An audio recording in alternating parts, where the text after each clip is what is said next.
Yeah!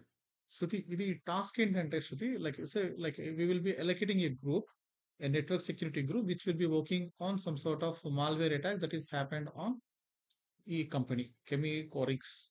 కెమికోరిక్స్. Okay. ఈ company మీద some sort of network risk activity అయింది. మాల్‌వేర్ అటాక్ అయింది. అటువంటి యాక్టివిటీస్ ఇంకా ఫ్యూచర్‌లో జరగకుండా ఉండడానికి we are creating a network security group అన్నమాట. Okay. The group consists of 7 different people. Okay. ఒక్కొక్క గ్రూప్‌లో ఉన్న ఒక్కొక్క మెంబర్ ఒక్కొక్క టైప్ ఆఫ్ రోల్ ప్లే చేస్తారు. Okay. So, 7 member team, network security team. ఆ టీమ్ రోల్స్ ఏంటి? ఏమేమి ఉంటాయనేది ఎవాల్యుయేట్ చేస్తూ రాసేదే ఈ task. Okay. So, here if you cross check. So, this is the case. ఆ కేస్ సంబంధించిన explanation you can find in this video. ఈ వీడియోలో. ఒకసారి వినండి. You will understand. సో, వినకపోయినా కూడా you can complete this task. ఒకవేళ వింటే it will be helpful like to write some sort of introduction ఏమైనా రాయాలంటే ఇట్ విల్ బి హెల్ప్‌ఫుల్. కానీ ఇక్కడ ఇంట్రొడక్షన్ రాయమని ఏమి అడగలేదు కాబట్టి not required. Okay. So, simply listen to it. You will understand what is the problem with the organization what we are doing. So, ఇప్పుడు మనకున్న టీమ్‌లో 7 పీపుల్‌ని how we are organizing it అనేది ఇంపార్టెంట్ అన్నమాట. దిస్ ఈస్ మనకి chief security officer ఒకరుంటారు. అతన్నే మనం టీమ్ లీడర్ అంటాం. The main person of the total activity. తర్వాత we will be having security manager, web developer, lead programmer ఇవన్నీ డిఫరెంట్ రోల్స్. ఇవన్నీ గూడా ఏదైతే మనం నెట్వర్క్ సెక్యూరిటీ ప్లానింగ్ ఉందో దానిలో మెంబర్స్ వీళ్ళందరూ. ఓకే శృతి. సో, ఇప్పుడిక్కడ మనం చూసామనుకోండి చీఫ్ ఇన్ఫర్మేషన్ ఆఫీసర్ ఈ రోల్ మనకు క్లారిటీ ఉంటుంది. సెక్యూరిటీ మేనేజర్ ఈ రోల్ మనకు క్లారిటీ ఉంటుంది. Network designer and administrator, integrator clarity ఉంటుంది. సెక్యూరిటీ అనలిస్ట్ క్లారిటీ ఉంటుంది. ఇవన్నీ కూడా సెక్యూరిటీ రిలేటెడ్ రోల్స్. వెబ్ డెవలపర్‌కి దీనికి ఏంటి సంబంధం అనేది ఒక స్మాల్ క్వెషన్ వస్తుంది మనకి. లీడ్ ప్రోగ్రామర్, వెబ్ డెవలపర్ వీళ్ళేంటి అంటే ఫర్ ఎగ్జాంపుల్ మనం ఎస్‌క్యూఎల్ అటాక్స్ చదువుకొనుంటాం. If you remember. SQL injection attacks జరగకుండా ఉండాలంటే మనం ఏం చేయాలంటే while writing the program itself we are supposed to take care of database how it should be done. ఆ డిజైన్‌లో మనము ఏమి ఎలిమెంట్స్ పార్స్ చేస్తున్నామో అవి కనపడకుండా ఉండాలని. గుర్తుందా? సో, ఆ యాస్పెక్ట్‌లో ప్రోగ్రామర్‌ని కూడా ఇంక్లూడ్ చేస్తామనమాట. వాటెవర్ దే ఆర్ ప్రోగ్రామింగ్ ఆ program should be very secure అనమాట. అది accessibility aspect, integrity aspect, security aspect ఇవన్నీ కూడా అది వాళ్ళు కవర్ చేసుకుంటూ they have to write program. Okay. So for that is that reason, web developer and lead programmer is also part of security team and network security team, cyber security team, whatever the team it is. Okay. So ఈ roles ఉంటాయి మనకి. This is all about project. ఒక malware attack జరిగింది ఒక organisation మీద. అటువంటి attack మళ్ళీ జరగకుండా ఉండడం కోసం we are allocating a team that will be working on managing security aspect of Chemicorix. Okay. So దానికి వీఆర్ టేకింగ్ 7 పీపుల్ గ్రూప్. ఆ 7 పీపుల్ గ్రూప్‌లో these are the roles we are having. ఇది briefing, basic understanding about the project. What project we are dealing with. So ఇప్పుడు for this work like ఇప్పుడు ఈ week మనం whatever submitting దానికి మనకి ఏం కావాలనేది ఇక్కడ క్లియర్‌గా ఇచ్చారు. ఫస్ట్ పేజ్‌లో టైటిల్ ఉండాలి. So APS 7 format. ఆ ఫార్మాట్ వరకి కాపీ పేస్ట్ చేస్తే సరిపోతుంది. ఓకే. సో దానిలో సెకండ్ పేజ్‌కొచ్చేసరికి we will be creating organization structure. ఇది మనము స్మార్ట్ టూల్ యూజ్ చేసేసి అంటే ఎంఎస్ వర్డ్‌లో స్మార్ట్ టూల్ ఉంటుంది గదా! ఆ టూల్ యూజ్ చేసేసి ఆర్గనైజేషన్ స్ట్రక్చర్ క్రియేట్ జేయాలి. ఇక్కడ ఇచ్చాడు బేసికే. మనం రెగ్యులర్‌గా యూజ్ చేసిందే. ఇట్లా మనం క్రియేట్ చేస్తాం గదా! ఇక్కడ స్మార్ట్ టూల్ యూజ్ చేసి. సో, ఈ ఫార్మాట్ ఇలా అంటే ఎంఎస్ వర్డ్‌లోనే యూజ్ చేయాలనేది కాంటెక్స్ట్ అన్నమాట. అలా యూజ్ చేసి ఇప్పుడు మన కాడ ఉన్న మెంబర్స్ ఎవరు? వీళ్ళు. ఈ రోల్స్ ప్లే చేసేవాళ్ళు 7 పీపుల్ ఉన్నారు. వాళ్ళది మనం ఆర్గనైజేషన్ స్ట్రక్చర్ ఫార్మ్ జేయాలి. సో, జనరల్‌గా మనకి organisation structure of security team ఇలా ఉంటుంది. దీనిలో ఇప్పుడు మనకొచ్చిన రూల్స్ ఎక్కడెక్కడ ఉన్నాయి? ఆ రూల్స్ ఎక్కడెక్కడ ఉన్నాయనేది మనం చూసుకోవాలి. ఓకే. మనకిచ్చిన రూల్ ఏంటి? సిఐఓ ఉందా? సిఐఓ ఉంది. So, CIO will be the top of the organisation structure. Okay. వీళ్ళిద్దరు ఉంటారా? ఉండరా? అనేది మన దగ్గర వాళ్ళ పేర్లు లేవు కాబట్టి వాళ్ళు మనం పెట్టనవసరం లేదు. తర్వాత infrastructure, development, service delivery, managed services. So, development అంటే ఏంటి? Maybe application development. So, application development కాబట్టి ఈ లెవెల్‌లో మనకి లీడ్ ప్రోగ్రామర్ గాని, వెబ్ డెవలపర్ గాని వస్తాడు. ఓకే. అదే లెవెల్‌లో మనకి network designer or administrator, integrator వస్తాడు. సెక్యూరిటీ మేనేజర్ వస్తాడు ఆ లెవెల్‌లో. ఓకే. ఈ లెవెల్‌లో వాళ్ళందరూ వస్తారు. తర్వాత security analyst. So, security analyst level వచ్చేసి కింద ఉన్న లెవెల్. ఆర్కిటెక్చర్, సెక్యూరిటీ, సర్వీస్ డెస్క్ ఇవున్నాయి చూసారా? అర్థమైందా? సో, అంటే మనము మన కాడున్న రోల్స్‌ని ప్రాపర్‌గా ప్లేస్ చేయాలి ఆర్గనైజేషన్ చార్ట్‌లో. That is one task. ఆ టాస్క్ అయిపోయిన తర్వాత దానిలో మనము ఇప్పుడు ఫర్ ఎగ్జాంపుల్ ఇలా చేయం మనం. వాడిచ్చిన ప్రకారం చేస్తాము. ఇలా చేసామనుకోండి కొంచెం పెద్దగా తీసుకొని దీని లోపల సీఈఓతో పాటు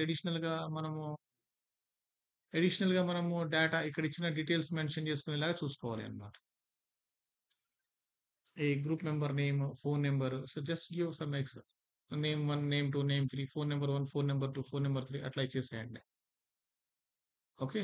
సో, వాడి రోల్ ఏంటి? సో, సిఐఓ కింద నేమ్, వాడి కింద ఫోన్ నంబర్ ఉండేట్టు ప్లాన్ చేసుకోవాలి మనం.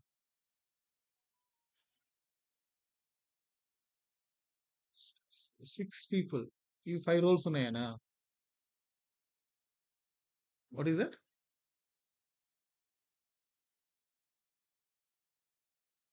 అవును. దానికి ఇక్కడున్నాయి details. A group should have only 1 CIO or team leader and 1 security manager. అంటే 2 పీపుల్‌ని ఒక పర్సన్ ఈ రోల్‌కి, ఒక పర్సన్ ఈ రోల్‌కి మనం అలొకేట్ చేసేస్తాం. Okay. A group may have more than 1 web developer or lead programmer, network designer, administrator, integrator or security analyst. Clarity ఉందా? ఈ రోల్ ఉన్నవాళ్ళు 2 పీపుల్ ఉండొచ్చు. ఓకే. సో, అక్కడ యూ కెన్ అడ్జస్ట్. ఇక్కడ కొన్ని రూల్స్ ఇచ్చారు. దాని ప్రకారం అడ్జస్ట్ చేసుకోవాలి. So, this is all about organisation structure. అంటే వాళ్ళు ఎలా అరేంజ్ చేయాలని. ఒక పేజ్‌లో డిజైన్ ఏసుకుంటాం అంతే. సో, ప్రాపర్‌గా, నీట్‌గా, మంచిగా, పెద్దగా డిజైన్ ఎయండి. ఒక పేజ్ మొత్తం వచ్చేట్టు. ఓకే. సో, నెక్స్ట్ పేజ్ 3లో సో, వీక్లీ మీటింగ్ అయినప్పుడు what kind of issues like maybe take Zoom తీసుకోండి. Zoom, WhatsApp.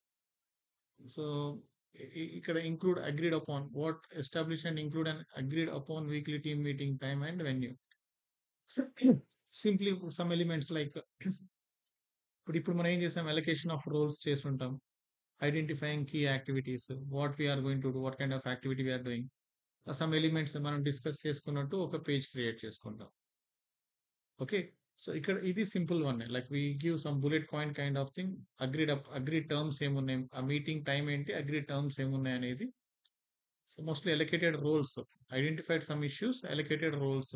ఆ రోల్స్ ఎవరెవరికి ఏ పర్సన్‌కి ఏవి వెళ్తున్నాయి మెన్షన్ చేసుకొని ఆ షీట్ ప్రిపేర్ చేసేసుకుంటాం. అర్థమైందా శృతి? సో, మనం ఈ వీక్ ఒక 10 మంది కలిసామనుకోండి. మనం ఏమేమి మాట్లాడుకున్నామో చిన్న ఎలిమెంట్స్ పెట్టుకొని, సో, ఈ టర్మ్స్ మీద అగ్రీ అయ్యామని అన్ని బుల్లెట్ పాయింట్స్‌లో పెట్టుకొని క్లోజ్ చేసుకుంటాం. ఓకే. నెక్స్ట్ ఇక్కడ ఈ 2 ఎలిమెంట్స్ మనము కంటెంట్ రాసుకునే ఎలిమెంట్స్. కంటెంట్ రాయాల్సొస్తుంది. You can take help of your peers. కొత్త వాళ్ళు 5 పీపుల్ ఉన్నారు. వాళ్ళది తీసుకోవచ్చు. లేదా ఇంకెవరిదైనా తీసుకోండి. లేదా మీరే రాయండి. ఇక్కడేంటి మనకి ఇప్పుడు ఆల్రెడీ పైన మెన్షన్ రోల్స్ ఉన్నాయి గదా! ఆ రోల్స్‌ని మనం డిస్క్రైబ్ చేయాలి. సీఐఓ అన్నామనుకోండి. What is CIO? What activities he do? So what kind of decisions he make? How he will be helpful for security management in the organization? If you take security manager, what is his role? What he do? అట్లా. Okay. ఆ ఆస్పెక్ట్స్‌ని మనం define చేస్తాం. Each and every రోల్‌ని define చేస్తాం మనం. తర్వాత ఏంటి అంటే for example ఇప్పుడు నేను మీకు ఒక వర్క్ అలొకేట్ చేశాను. అది మీరు హ్యాండిల్ చేయకపోతే how we will be doing it? What we do and how we distribute that work అని. సో, నేను మీకు ఒక వర్క్ అసైన్ చేశాను. ఆ వర్క్ మీరు చేయలేదనుకోండి. ఆ వర్క్ చేయటం ఇంపార్టెంట్ కదా! ఓకే. సో, దానికి సంబంధించింది ఎట్లా ప్లాన్ చేసుకుంటున్నాం మనం. So, maybe this will be continuing for next 3 weeks అనుకోండి. ఈ 3 వీక్స్‌లో నెక్స్ట్ వీక్ కల్లా ఈ వర్క్ చేయాలని మీకిస్తే, అది మీరు చేయకపోతే ఎట్లా హ్యాండిల్ చేస్తారు అని. ఓకే. దానికి సంబంధించింది స్మాల్ ప్లానింగ్. ఓకే. ఎలా చేస్తాం మనం అప్పుడు? ఫర్ ఎగ్జాంపుల్ మీరందరూ మీ టీమ్ ఇప్పుడు 6 పీపుల్ ఉన్నారనుకో. ఓకే. ఈ 6 పీపుల్‌కి సమ్ రెస్పెక్టివ్ టాస్క్స్ అలొకేట్ చేస్తాం. Being a team manager, how you will be handling it? ఒక పర్సన్ అబ్సెంట్ అయ్యుండొచ్చు. ఒక పర్సన్ ఆన్ టైమ్ సబ్మిట్ చేయకపోయుండొచ్చు. ఒక పర్సన్ లాగ్ అవుతూ ఉండొచ్చు. అవన్నీ హ్యాండిల్ చేయాలి కదా! Because there will be a due date. నేను నెక్స్ట్ మండేకి నాకు ప్రోగ్రెస్ కావాలంట. అప్పుడు what we do it? How we do it అనేది చేయాలన్నమాట. ఒక పర్సన్ పార్టిసిపేట్ చేయకపోతే how you will be handling it. So first thing ఏంటి అంటే మనం ఎవరైతే పార్టిసిపేట్ చేయలేదో తన మీద యాక్షన్ తర్వాత తీసుకోవచ్చు. ఫస్ట్ ఆ వర్క్‌ని మనం డిస్ట్రిబ్యూట్ జేసుకోవాలి. వితిన్ ద టీమ్ మనం డిస్ట్రిబ్యూట్ జేసుకోవచ్చు. లేదా ఫర్ ఎగ్జాంపుల్ ఏదన్నా ఒక రోల్‌కి లెస్ వర్క్ రిక్వైర్మెంట్ ఉందనుకోండి. కొంచెం పర్లేదు ఇతను హ్యాండిల్ చేయొచ్చంటే, అది ఆ వర్క్‌ని ఇంకొక పర్సన్‌కి అలొకేట్ చేయొచ్చు. ఎందుకు అతనికి అలొకేట్ చేస్తున్నామంటే, మనం ఏం చెప్పొచ్చంటే, తనకి ఆ ఏరియాలో ఎక్స్‌పర్‌టీస్ ఉండొచ్చు. ఓకే. ఫర్ ఎగ్జాంపుల్ ఇప్పుడు మీరున్నారనుకోండి. మీకు నేను వెబ్ డెవలప్‌మెంట్ టాస్క్ అడిషనల్‌గా అలొకేట్ చేస్తానన్నమాట. So, whatever the work we are having, ఆ వర్క్ మనం 5 డేస్‌కే షెడ్యూల్ చేసుకుంటాం. ఒక 2 డేస్‌ని మనము ఆహ్, ప్రాబ్లమ్ సాల్వింగ్‌కి యుటిలైజ్ చేసుకుంటాం. ఫర్ ఎగ్జాంపుల్ 5 డేస్‌కి మనం టార్గెట్ ఇచ్చామనుకోండి. 5 డేస్ లోపల ఫినిష్ కాకపోతే fifth, sixth day we will be involving in it and we will be working on it. అర్థమైందా? సో, మనం ఎప్పుడు గూడా కాంటిజెన్సీని మెయింటైన్ చేయాలన్నమాట. Work contingency. డన్. సో, అలా హ్యాండిల్ జేసుకోవాలి. ఇప్పుడు మనం ఏవైతే వర్క్ రోల్స్‌ని డిస్క్రైబ్ చేస్తామో, వాటికి రిఫరెన్సెస్ ఒస్తాయి మనకి. సో, ఈచ్ రోల్ ఎక్కడి నుంచి రాసాం, ఎక్కడి నుంచి ఇన్ఫర్మేషన్ వచ్చిందని వాటికి రిఫరెన్సెస్ ఇవ్వాలి. ఇంటెక్స్ సైటేషన్స్ ఇంక్లూడ్ చేయాలి. వాటిని లాస్ట్‌లో మనం ప్రాపర్‌గా రిఫరెన్స్ ఇవ్వాలి. So, this is work. Small work. Hardly మనకొక 5 రోల్స్ ఉన్నాయి కాబట్టి ఒక్కొక్క రోల్ గురించి ఒక 200 వర్డ్స్ తీసుకున్న 1200 వర్డ్స్ అవుతాయి. Take help of your team and fix it. Okay. So, clarity ఉంది గదా! First page is APS 7. Second పేజ్‌లో ఆర్గనైజేషన్ స్ట్రక్చర్ వస్తుంది. Employee structure. థర్డ్ పేజ్‌లో we will be working on meeting terms and agreements. Fourth దానిలో మనం we explain roles and responsibilities. So, each role ఏంటి? అది ఏం పని చేస్తుందనేది ఎక్స్‌ప్లెయిన్ చేస్తాం. ఫిఫ్త్ దానిలో హౌ యూ మేనేజ్ థింగ్స్. ఏమైనా ఇష్యూ అయితే ఎట్లా? వాట్ కైండ్ ఆఫ్ ఇష్యూస్ అవ్వచ్చు అక్కడ? పార్టిసిపేట్ చేయనప్పుడు ఎట్లా మనం హ్యాండిల్ చేస్తాం అనేది we will be writing. Okay. Last పేజ్‌లో రిఫరెన్సెస్. క్లారిటీ ఉంది గదా! శృతి? ఓకే. రైట్. సో, దాన్ని బేస్ చేసుకొని జస్ట్